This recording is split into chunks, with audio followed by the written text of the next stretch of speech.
Another big story of the day is a convicted rapist escapes from the Burnet County Jail around 12:30 this morning. Authorities were able to catch him hours later, about 3 miles away from the Burnet County Jail. KXAN's Aaron Cargile is on the phone with more on how this happened. Aaron? Well, good afternoon, Brian and Sally. A press conference ended about 15 minutes ago at the Burnet County Sheriff's Office.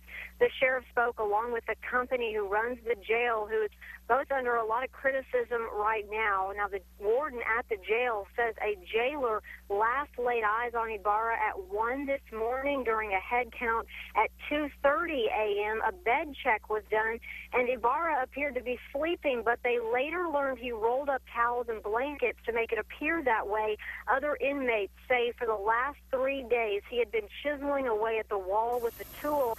He was able to make a large hole in the wall. He crawled through it into the pipe system, then moved through air vents, through the ceiling, through a skylight, and then jumped off the roof, even making it through the razor wire that was added after the last inmate escaped from the Burnet County Jail in August 2009. That was shortly after the new jail opened. Now, Burnet police tracked Ibarra down to an apartment here in Burnet. When they knocked on the door, he answered. Now, he has a history of raping women and was just sentenced to life last week here in Burnet County for it. He was awaiting transfer to a prison facility, a TDCJ facility. Now, right now, we're told Texas Rangers are questioning people who were with him at that apartment at the time he was caught. More arrests could be coming. We've got a crew over at that apartment complex right now where he was tracked down. We're also trying to track some family members here in town to see if we can speak with them. But there definitely will be some new policies in place over at the jail. A lot of question right now as far as, who is operating that and what exactly is going on over there. We're following up on all of that, and we'll have the very latest later on Austin News at 5 and 6 and on Austin News at our website at kxan.com. Hey, Aaron, before we let you go, it's Sally here.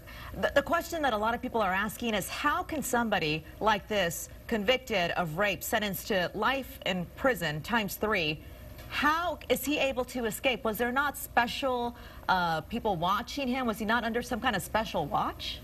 Well, we talked to the Burnet County judge earlier this morning. She tells us he was under special watch. The warden said that he was in a special area where people were keeping an extra close eye on him. They said he was actually hanging towels, I guess, over his handiwork on the wall.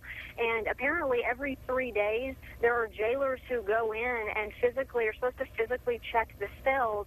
And as I mentioned earlier, the other inmates say he just started working on this 3 days ago, so that 72-hour check wouldn't have been done yet. But they're looking at their policies right now. They tell me tonight a bed check will be done, as well as when they just looked at the inmates through the cell. Well, that's not going to be happening anymore. They're actually going to wake them up and see actual movement.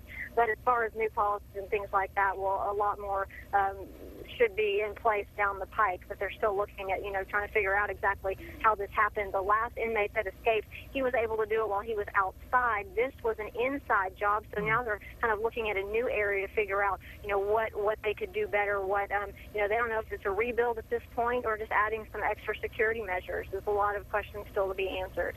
You bet. All right, Aaron, thank you. All right, still a lot of questions to be answered there. We'll have team coverage tonight on KXAN of Ibarra's jailbreak, where we'll look at the history of inmate escapees at the Burnet County Jail and how officials have handled each incident.